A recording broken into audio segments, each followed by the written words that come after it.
नमस्कार।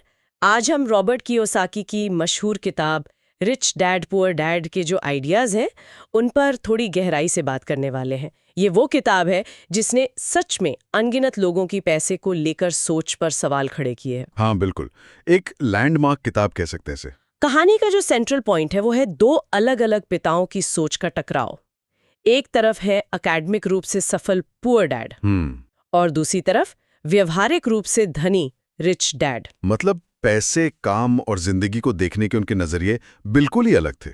जमीन आसमान का फर्क। सही। तो आज हमारा मकसद है इस किताब से निकले कुछ जो बुनियादी वित्तीय सिद्धांत हैं, जो सबक हैं, उनकी परतें खोलना और ये समझना कि ये आज भी क्यों इतने जरूरी हैं। चलिए शुरू करते हैं। बिल्कुल। और ये देखना काफी दिलचस्प रहेगा कि कैसे ये अलग अलग मानसिकताएं, जैसा किताब में बताया गया है, किसी की फाइनेंशियल जर्नी को पूरी तरह से अलग दिशा दे सकती हैं। ये सिर्फ सलाह का फर्क नहीं है। नहीं, बिल्कुल नहीं। ये जीवन जीने के दो अलग तरीके हैं जो आखिर में आपकी आर्थिक हकीकत बन जाते हैं। तो शुरुआत करते हैं इन दो पिताओं से। एक तरफ कियोसाकी के अपने पिता, जिन्हें वो पुअर डैड कहते हैं, काफी पढ़े लिखे सरकारी अधिकारी। हाँ, स्टैंडर्ड सक्सेस स्टोरी जैसे कहते हैं। हाँ, और उनका मंत्र क्या था? स्कूल जाओ, अच्छे ग्रेड लाओ, एक सुरक्षित नौकरी ढूंढो। मतलब एक जाना पहचाना बिल्कुल सेफ रास्ता। टिपिकल मिडिल क्लास एडवाइस है ना। बिल्कुल। और दूसरी तरफ उनके दोस्त के पिता, रिच डैड, 8वीं पास थे शायद। हाँ, फॉर्मल एजुकेशन कम थी, लेकिन एक सफल बिजनेसमैन। उनका नजरिया एकदम उल्टा था। पैसे के लिए काम मत करो, पैसे को अपने लिए काम करने दो। ये बातें अपने आप में उस वक्त के हिसाब से मतलब काफी अलग लगती है। हाँ, और कियोसाकी इस बात पर बहुत जोर देते हैं कि ये सिर्फ दो अलग सलाहें नहीं थीं, ये दो बिल्कुल अलग फाइनेंशियल प्रोग्रामिंग थी, सोचने का तरीका था। पुअर डैड की सोच वो सुरक्षा और नौकरी की स्थिरता के इर्द गिर्द ही घूमती थी। महीने के आखिर में जो तनख्वाह आती थी वो सबसे इंपॉर्टेंट थी। पे चेक टू पे चेक वाली बात। बिल्कुल। वहीं रिच डैड की दुनिया थी जोखिम लेने की, सीखने की, बिजनेस बनाने की और निवेश करने की। उनके लिए तनख्वाह तो बस एक शुरुआत थी। असली खेल तो पैसे को ग्रो करना था, उसको बढ़ाना था। किताब के अनुसार ये जो बुनियादी अंतर है सोच में, यही लोगों की आर्थिक किस्मत तय करता है। ये वाकई सोच का बहुत गहरा फर्क है। जैसे पुअर डैड की दुनिया में गलतियां करना या पैसा खो देना सबसे बुरी चीज मानी जाती थी। हाँ, डर था। बिल्कुल। जबकि रिच डैड के लिए गलतियां सीखने का सबसे बड़ा जरिया थी। और यहीं से शायद किताब का सबसे फेमस और कह सकते हैं प्रभावशाली विचार सामने आता है। कौन सा? एसेट और लायबिलिटी के बीच का अंतर। सुनने में तो बहुत आसान लगता है ना? हाँ, लगता तो है। लेकिन किताब कहती है कि ज्यादातर लोग इसे समझने में ही। बिल्कुल। और कियोसाकी की परिभाषा है भी बहुत सीधी और पावरफुल। एसेट वो है जो आपकी जेब में पैसा डालता है, बस। और लायबिलिटी वो है जो आपकी जेब से पैसा निकालती है। लेकिन बात यहीं खत्म नहीं होती। अच्छा। किताब का असली तर्क ये है कि अमीर लोग अपना पैसा और अपना समय वो एसेट खरीदने में लगाते हैं, जबकि गरीब और मध्यम वर्ग वो जाने अनजाने लायबिलिटी खरीदते रहते हैं, और कई बार तो उन्हें एसेट समझकर खरीदते हैं। हाँ, जैसे वो घर वाला उदाहरण बहुत कॉमन है। ज्यादातर लोग मानते हैं कि उनका घर उनका सबसे बड़ा एसेट है। हाँ, ट्रेडिशनल सोच तो यही है। लेकिन कियोसाकी के रिच डैड के नजरिए से देखें तो अगर उस घर पर लोन है जिसकी ईएमआई हर महीने जेब से पैसा निकाल रही है, फिर मेंटेनेंस का खर्चा है, तो वो असल में एक लायबिलिटी है। बिल्कुल, जब तक कि वो घर किराया कमाकर आपकी जेब में पैसा ना डाल रहा हो। सही। ये नजरिया ही बहुतों को चौंका देता है पहली बार में। और ये सिर्फ घर की बात नहीं है। सोचिए, कार लोन है, क्रेडिट कार्ड का कर्ज है, लेटेस्ट गैजेट्स हैं। ये सब चीजें जो आराम या स्टेटस के लिए खरीदी जाती हैं, अगर वो कोई इनकम नहीं पैदा कर रही तो रिच डैड की परिभाषा में वो लायबिलिटी हैं। किताब का तर्क है कि मध्यम वर्ग का जो कैश फ्लो पैटर्न होता है वो अक्सर ऐसा होता है। सैलरी आई, बिल्स और लायबिलिटीज का पेमेंट हुआ, फिर थोड़ा बहुत बचा या शायद नहीं भी बचा। राइट। इसके उलट अमीर लोग क्या करते हैं? वो पहले एसेट्स में निवेश करते हैं, उन एसेट्स से इनकम आती है, और फिर उस इनकम से वो अपने खर्चे पूरे करते हैं और ज्यादा एसेट्स खरीदते हैं। अच्छा, मतलब एक साइकिल बन जाता है। हाँ, एक दुष्चक्र बनाम एक धन निर्माण का चक्र, ये फर्क है। ये कैश फ्लो वाली बात वाकई बहुत अहम है। मतलब फोकस सिर्फ इस पर नहीं कि कितना कमाया, बल्कि इस पर कि पैसा आ कहां से रहा है और जा कहां रहा है। एग्जैक्टली। और यहीं पे फिर वो बात आती है फाइनेंशियल लिटरेसी की, यानी वित्तीय साक्षरता की। किताब इस बात की काफी आलोचना करती है कि हमारे स्कूल हमें पढ़ना लिखना, कोई प्रोफेशन अपनाना तो सिखाते हैं, लेकिन पैसे की भाषा नहीं सिखाते। सही कहा। कियोसाकी कहते हैं कि फाइनेंशियल लिटरेसी सिर्फ मुश्किल फाइनेंशियल शब्द जानना नहीं है, ये तो बस रटना हुआ। हाँ, असल में ये समझना है कि नंबर्स क्या कहानी कह रहे हैं, इनकम स्टेटमेंट क्या होता है, बैलेंस शीट क्या दिखाती है, कैश फ्लो कैसे काम करता है।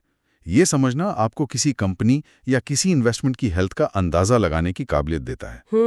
बिना इस समझ के आप दूसरों की सलाह पर निर्भर रहते हैं, चाहे वो बैंक मैनेजर हों, फाइनेंशियल एडवाइजर हों या फिर रिश्तेदार। हाँ, ये तो है, और किताब का एक बहुत शक्तिशाली संदेश है। The single most powerful asset we all have is our mind. मतलब हमारी सबसे बड़ी संपत्ति हमारा दिमाग है। बिल्कुल। अगर इसे ट्रेन किया जाए, इसे लगातार फाइनेंशियल नॉलेज से भरा जाए, तो ये धन बनाने की अनगिनत तरीके खोज सकता है। ये रटने वाली विद्या नहीं है, बल्कि सोचने का एक तरीका डेवलप करने की बात है। बिल्कुल। रिच डैड की जो शिक्षा थी उसका बड़ा हिस्सा प्रैक्टिकल था, करके सीखना, बाजार को समझना, लोगों से डील करना, अवसरों को पहचानना। किताब कहती है कि फाइनेंशियल नॉलेज केवल किताबों से नहीं आती। अच्छा। ये अनुभव से आती है, गलतियों से आती है और लगातार सवाल पूछने से आती है। यही ज्ञान आपको डर और शक से ऊपर उठने में मदद करता है, क्योंकि आप समझते हैं कि आप क्या कर रहे हैं और क्यों कर रहे हैं। ये सिर्फ पैसा कमाना नहीं है, ये पैसे को कंट्रोल करना सिखाता है। और ये डर वाला पहलू भी बहुत दिलचस्प है। किताब कहती है कि ज्यादातर लोगों के जो फाइनेंशियल फैसले होते हैं वो दो भावनाओं से चलते हैं, एक तो डर और दूसरा लालच। हाँ, फेयर एंड ग्रीड, क्लासिक। पैसा खोने का डर उन्हें सेफ खेलने पर मजबूर करता है। वो अच्छी नौकरियों से चिपके रहते हैं, निवेश करने से कतराते हैं। ये डर उन्हें सीखने और ग्रो करने से भी रोकता है। हाँ, और दूसरी तरफ है लालच, जल्दी अमीर बनने की चाहत। हाँ, बिल्कुल। ये लोगों को बिना सोचे समझे रिस्क लेने, कभी कभी स्कैम्स में फंसने या ऐसी चीजों में इन्वेस्ट करने पर मजबूर कर देती है जिन्हें वो समझते ही नहीं है। रिच डैड का मंत्र था, अपनी भावनाओं को पहचानो, लेकिन उन्हें अपने निर्णय लेने मत दो। डर लगना नेचुरल है, लेकिन उसे ज्ञान और तैयारी से जीतो। लालच को डिसिप्लिन और लॉन्ग टर्म सोच से काबू में रखो। इसका मतलब ये हुआ कि अगर आप मान लीजिए निवेश करने से डरते हैं, तो उसका इलाज डरना बंद करना नहीं है, नहीं, बल्कि उस निवेश के बारे में सीखना है। जानकारी डर को कम करती है। और गलतियां? किताब तो कहती है कि अमीर बनने की राह में गलतियां तो होंगी ही, जरूरी हैं।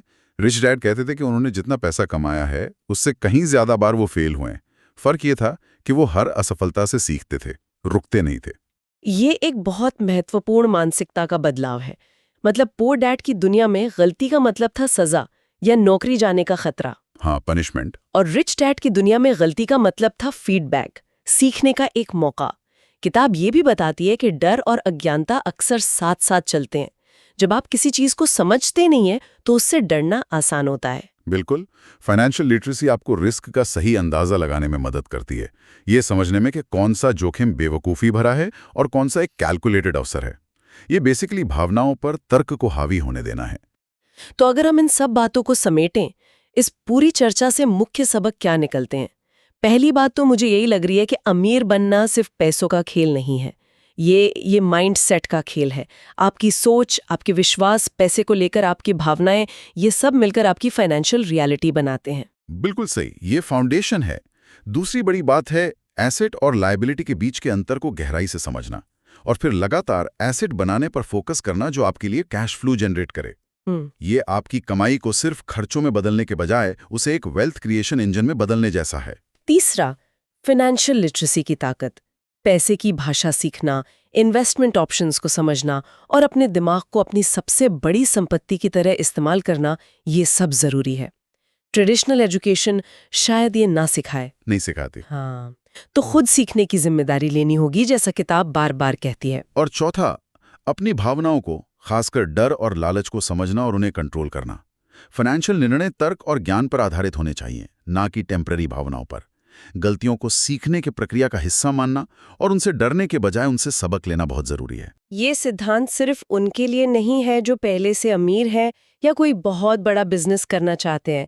किताब का तर्क है कि ये सिद्धांत हर उस व्यक्ति के लिए काम के हैं जो अपनी नौकरी या प्रोफेशन पर निर्भर है लेकिन फाइनेंशियल फ्रीडम चाहता है। हाँ, बिल्कुल। ये सैलरी पर निर्भरता से धीरे धीरे पैसिव इनकम सोर्सेज की ओर बढ़ने का एक रोड मैप देते हैं। ये जरूरी नहीं कि हर कोई उद्यमी बने, लेकिन हर कोई निवेशक बन सकता है, चाहे छोटे पैमाने पर ही सही। सही कहा। और अंत में, जैसा कि कियोसाकी अपनी किताब के जरिए में सोचने पर मजबूर करते हैं, शायद सबसे ज़रूरी सवाल जो हर सुनने वाले को खुद से पूछना चाहिए वो ये है, मेरी अपनी सोच ज़्यादातर किस तरफ झुकती है? ये अहम सवाल है। क्या मैं अनजाने में पुअर डैड की सिखाई हुई सुरक्षा और नौकरी वाली मानसिकता में जी रहा हूँ, या मैं रिच डैड की तरह संपत्ति बनाने, सीखने और पैसे को अपने लिए काम पर लगाने के बारे में सोच रही हूँ? हाँ, ये सवाल किसी फाइनल जजमेंट पे पहुंचने के लिए नहीं है, नहीं, बिल्कुल नहीं। बल्कि एक आत्मचिंतन की शुरुआत के लिए है।